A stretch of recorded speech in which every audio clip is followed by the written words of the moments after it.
We have seen a number of different types of these reactions, and we have stated that the rate of the diffusion, that this, as I stated, this can be carried out in two ways. In liquid phase this can be done, or in solid phase also it can be done, or semi-solid phase. So in liquid phase also precipitation, insoluble precipitate can be observed, but whenever you go for precipitation reaction, there are certain things you need to remember about precipitation reaction. And what are they? The first thing is physical state of antigen. What should be the physical state of antigen in case of precipitation reaction? Anybody? What should be the physical state of antigen when you are going for either precipitation reaction or flocculation reaction? Gel. No. I think you are not getting my question. My question is, what should be the physical state of antigen to get precipitation reaction?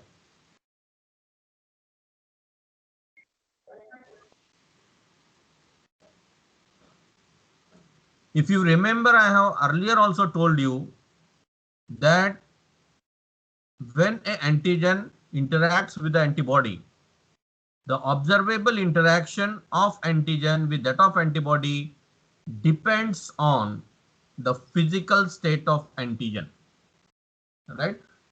And depending on what is the physical state of antigen, you will be either getting a insoluble precipitate, or you will be getting a aggregation of this antigenic material, and accordingly the names are given to the observable interaction. Sometimes it is called as precipitation, other time it is called as flocculation, and it can also be referred as agglutination depending upon what is your observable interaction, right? So depending on this, in the last period we have discussed up to this. Now today we will start with another type of antigen antibody reaction, or serological reaction, which is called as agglutination reaction. So can anybody let me know what physical state of antigen should be for Soluble. Right. Very good. The physical state of antigen should be soluble, and when the physical state of antigen is soluble, that time you will be getting insoluble precipitate of it, and that reaction is called as precipitation reaction. What is different between precipitation reaction and agglutination? Precipitation reaction and flocculation reaction? Can anybody tell me difference between precipitation reaction and flocculation reaction? Precipitation reaction liquid or semi solid medium मध्ये होते. आणि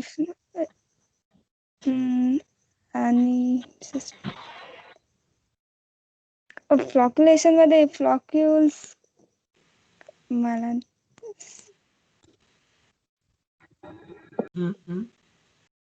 मला बोला. In any case, when we talk about antigen antibody reaction,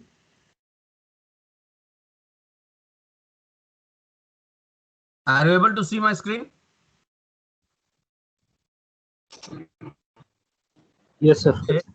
Yes, sir. In any case, you use antigen antibody, the observable interaction, you get antigen antibody complex form, right?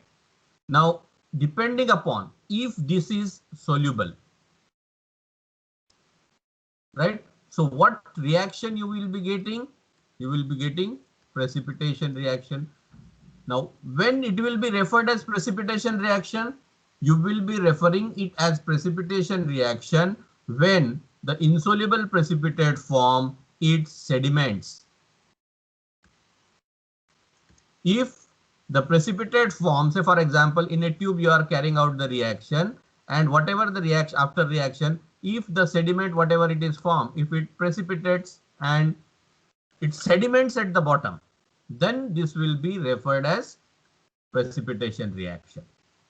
On the contrary, if whatever the insoluble precipitate form, if they remain suspended within the reaction mixture, then it will be referred as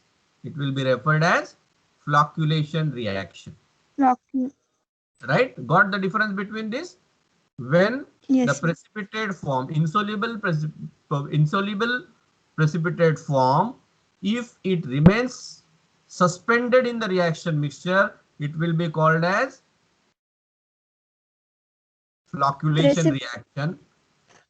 If it remains suspended, it will be called as flocculation. And if it sediments down, then it will be called as precipitation reaction. Got the difference? Yes, sir. In both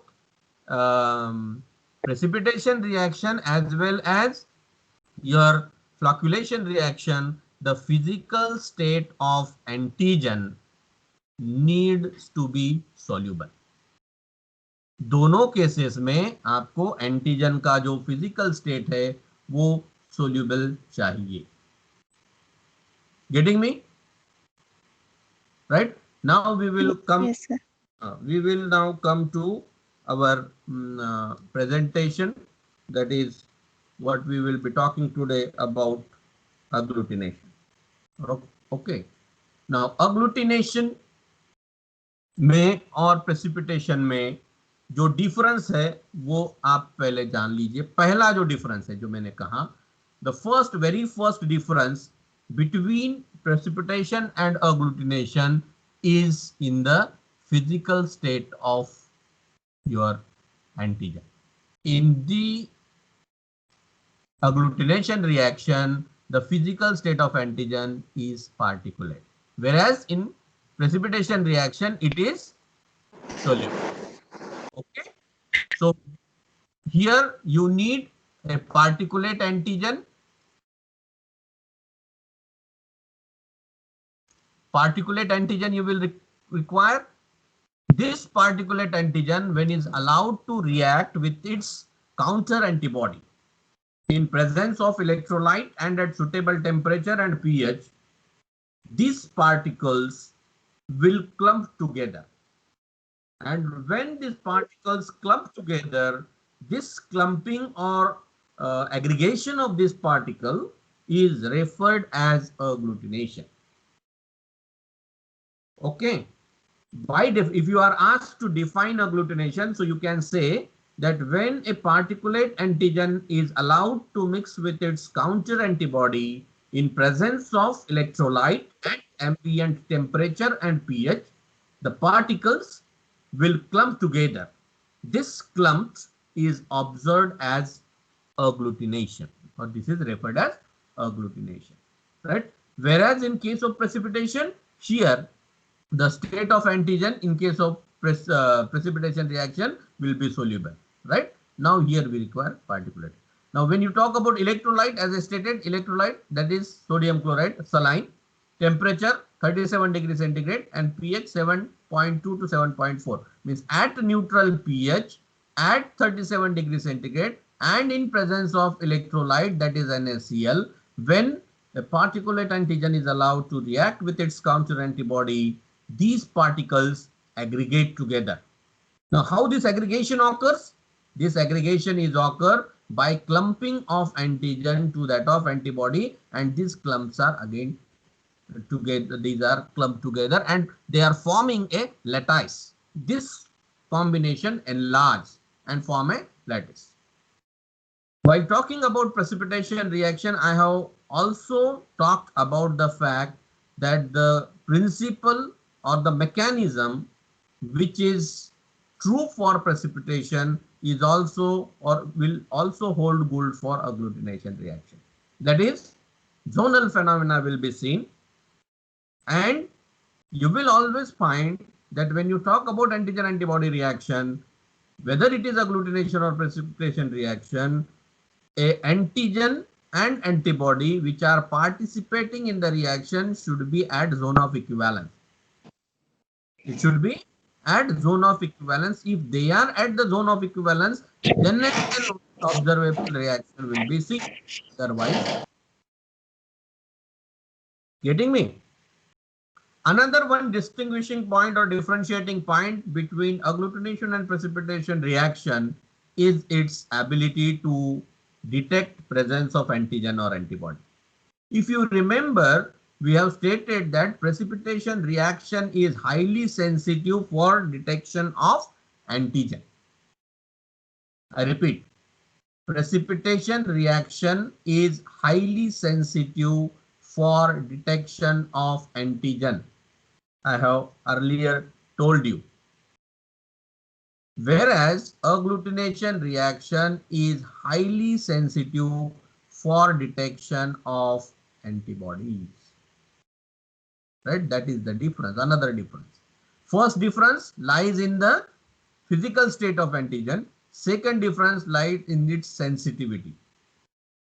Precipitation reaction is highly sensitive for detection of antigens, whereas agglutination reaction is highly sensitive for detection of antibodies. This doesn't mean that precipitation reaction cannot be used for detection of antibodies and agglutination reaction cannot be used for detection of antibodies. It can be used, but as far as sensitivity is concerned, agglutination reaction is highly sensitive for detection of antibodies. It can detect antigen also.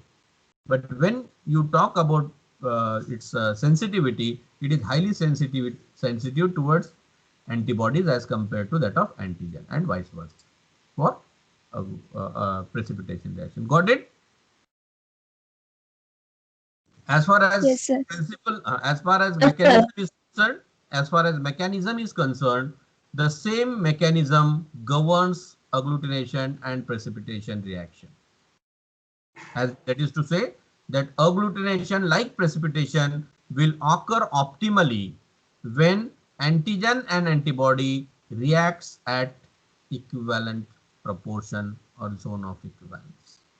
When they react at equivalent zone, then they will be able to get, or you will be able to see the observable interaction. If you remember, I have talked about three zones, zonal phenomena. When we have discussed, I have stated that there are three zones you can see when antigen is allowed to react with the antibody. If you keep the concentration of antibody same in a series of tube and go on increasing, adding the antigen concentration from one tube to the last one, it will display a zonal phenomena.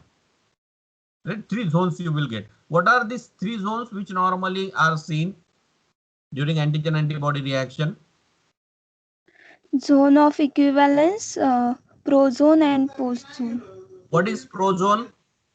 Excess of antibody. Very good. What is postzone? Excess of antigen. Right. When there is excess of antibody or excess of antigen, rather, that is referred as prozone or postzone. And in both these zones, even though antigen and antibody are there, you may not be able to get observable interaction. You may not be able to get observable interaction because the lattice is not enlarged. And if the lattice is not enlarged, it will not be observable. So that will lead to false negative result. That will lead to false negative result. So if you want to minimize the false negative result during serological reaction, it is very essential that the unknown reactant, it may be antigen or it may be antibody, the unknown reactant which you are using during antigen antibody reaction should be serially diluted and then used, because we don't know what is the concentration of the reactant in the unknown, right? and therefore it needs to be diluted so that somewhere it will reach to the zone of equivalence, and wherever it reaches to the zone of equivalence, you will be able to get the observable reaction. You will be able to get the observable reaction, right? Followed this. So like your precipitation reaction, this reaction also follows, you can say, the Marek hypothesis or Marek hypothesis. Zonal phenomena is also seen, as I stated. The zone phenomena may be seen when either an antibody or antigen is in excess. Another one important thing what you can see during antigen antibody reaction, and that too agglutination reaction, is the presence of blocking antibodies, or what you can say, refer them as incomplete antibodies. Incomplete or monovalent antibodies. So for example, normally we say that it is something like this. Means there are at least 2 binding sites. But if either of this binding site is not working, so it will become monovalent. So for example, suppose this is your antibody.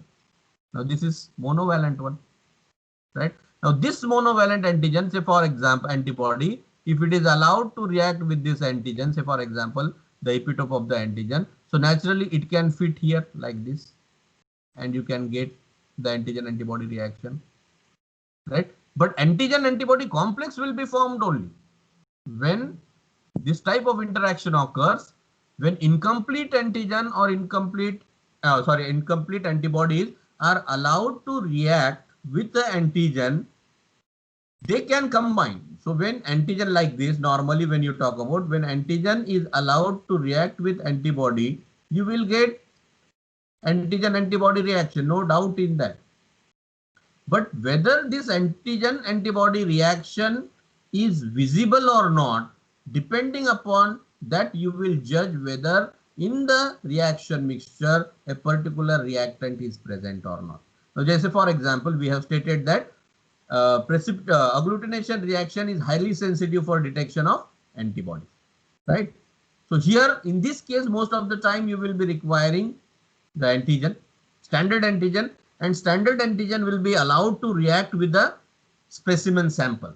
Now this specimen sample needs to be what you can say diluted, and then it will be allowed to react with the standard antigen, so that antigen antibody complex will be formed, and when it is formed at a zone of equivalence where the concentration of antigen and antibody is equal to one another, that time only you will be getting agglutination reaction, isn't it? Otherwise you will not be able to see agglutination reaction. It is there, but you will not be able to see. This sort of interaction also occurs when monovalent और incomplete antibodies आ रही, जैसे मैंने कहा कि प्रोजोन में और post zone में तो ये होगा कि एंटीबॉडीज एंटीजन रहने के बाद भी आपको रिएक्शन ऑब्जर्वेबल मतलब दिखेगा नहीं। तो अगर वो रिएक्शन आपको दिखता नहीं है आंखों से, तो आप क्या बोलेंगे कि सैंपल में कुछ भी नहीं है, निगेटिव है सैंपल, तो ये फॉल्स नेगेटिव होगा, क्योंकि एंटीजन एंटीबॉडी कॉम्प्लेक्स तो फॉर्म हुआ है लेकिन वो आपको दिख नहीं रहा है। दिख क्यों नहीं रहा है? इसमें 3 कारण हो सकते हैं। जैसे मैंने कहा कि प्रोजोन अगर है तो नहीं दिखेगा, पोस्ट जोन में नहीं दिखेगा, और and the third reason is if there is presence of incomplete antigen or incomplete antibody, incomplete or you can say monovalent, incomplete or monovalent antibodies भी अगर है, in that case also you will not be able to see agglutination reaction. These antibodies, incomplete or by the monovalent antibodies, these antibodies can combine with the antigen, but they will not be able to enlarge the complex, form the lattice, and as lattice is not formed, you will not be able to see it. So that will result into false negative result. These are also called as blocking antibodies.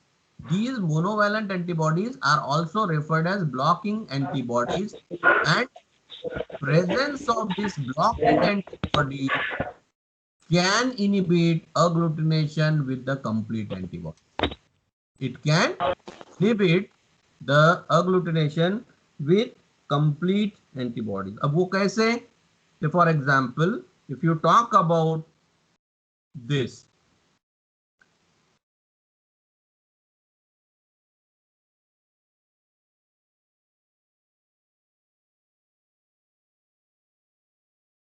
now here if you talk about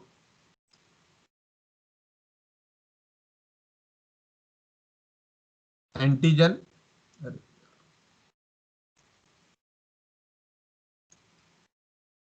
sorry, just a minute, something has gone wrong.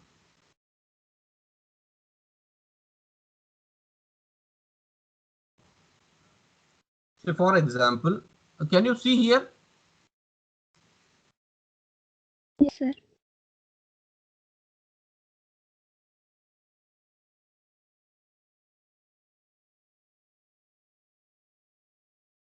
Now, are you able to see my screen? Yes, sir. Okay. Now, if say for example,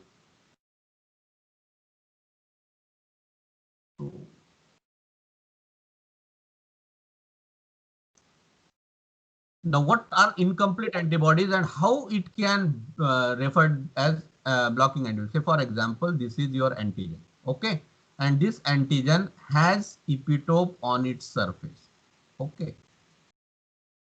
Now, if it is allowed to react with a monovalent antibody, say for example, this is the sort of monovalent antibody, okay. Now, what will happen when the reaction takes place? Now, this is your antigen. On this antigen, there are epitopes, right? Now, if these incomplete antibodies are there, they will coat like this and they will satisfy what you can say the valency. Okay, they can satisfy the valency of the antigen.